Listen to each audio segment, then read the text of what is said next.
Il était une fois un roi démon qui s'appelait Hiranyakashipu.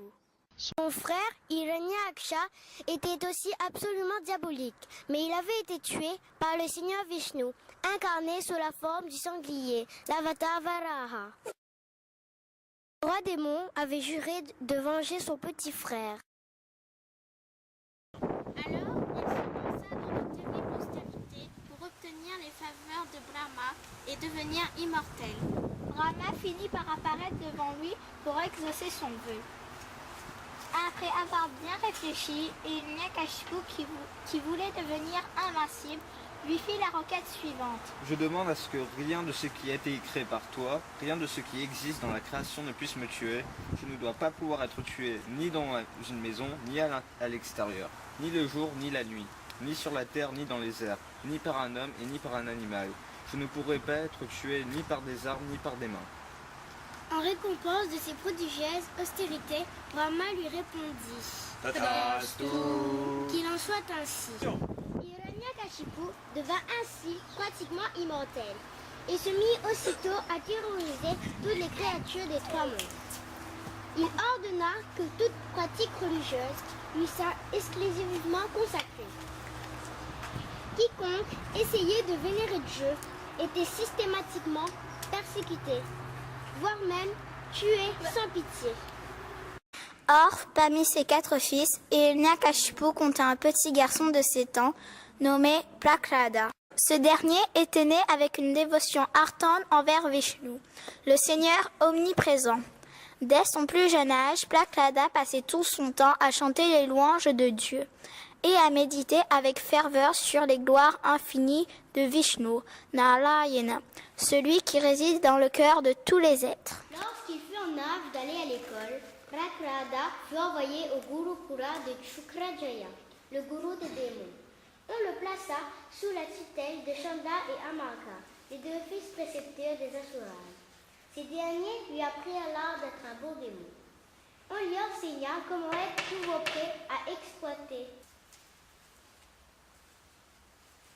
voler et manipuler les autres dans son propre intérêt. Un jour, que Prahlada rendait visite à son père au palais, Hiranyakashipu prit son fils sur ses genoux et lui demanda « Alors mon enfant, tu vas à l'école maintenant. Eh bien dis-moi si tu sais ce qu'il y a de plus important dans la vie. » Prahlada lui répondit avec beaucoup de respect. « Père, la chose la plus importante dans la vie, c'est d'apprendre à nous détacher de notre maison où nous avons tendance à devenir de plus en plus arrogants et ainsi nous devons pouvoir nous retirer dans la forêt pour y méditer sur la grandeur du Seigneur Hari sans être perturbés. » Lorsque Hiranyakashipu entendit son propre fils faire ainsi l'éloge de Vishnu sous le nom de Hari, sa colère explosa comme un volcan déchaîné et il se mit à hurler. Qui est-ce qui t'a raconté de pareilles secrets? Terrorisé par la colère des rois des Asuras, un des précepteurs de Prahlada répondit tout en tremblant. Majesté, nous ignorons totalement où Prahlada a bien pu apprendre de pareilles bêtises. Je vous assure que nous le surveillons jour et nuit et que nous faisons tout pour qu'il devienne un démon digne de ce nom. Débrouillez-vous pour faire ce pourquoi je vous paie, sinon il vous en coûtera la vie. Oui, votre horreur. Dehors, et ne revenez que quand vous aurez remis de l'ordre dans les idées tordues de mon garçon. À vos ordres, Majesté.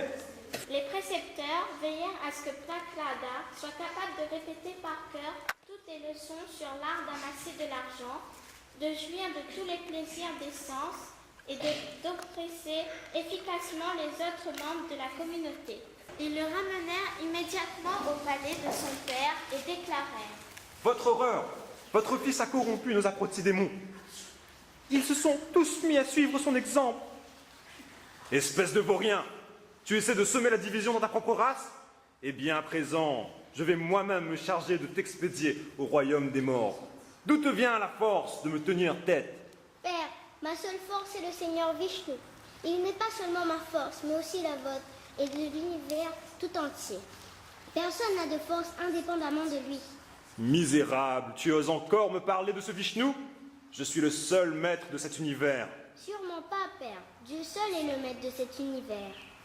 Il n'est sans début ni fin. Il est présent dans toute la création. Par conséquent, il n'y a que Dieu qui mérite d'être vénéré. Imbécile, tu crois que ton Dieu est présent, même dans ce pilier de mon palais? Oui, Père, dans ce pilier aussi, Dieu est présent. Eh bien, regarde ce que j'en fais, moi, de ton pilier de ce palais. Tu vas bien voir si ton Dieu s'y trouve. Et quand je l'aurai fait voler en éclats, c'est toi que j'écraserai par la force de mon bras tout-puissant. Ha ha ha ha ha ha!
Vishweshwar दर्शन कर चल मन तुम काशी विश्वेश्वर दर्शन कर चल मन तुम काशी विश्वेश्वर दर्शन कर चल मन तुम काशी विश्वेश्वर दर्शन कर चल मन तुम काशी विश्वेश्वर दर्शन कर चल मन तुम काशी विश्वेश्वर दर्शन कर चल मन तुम काशी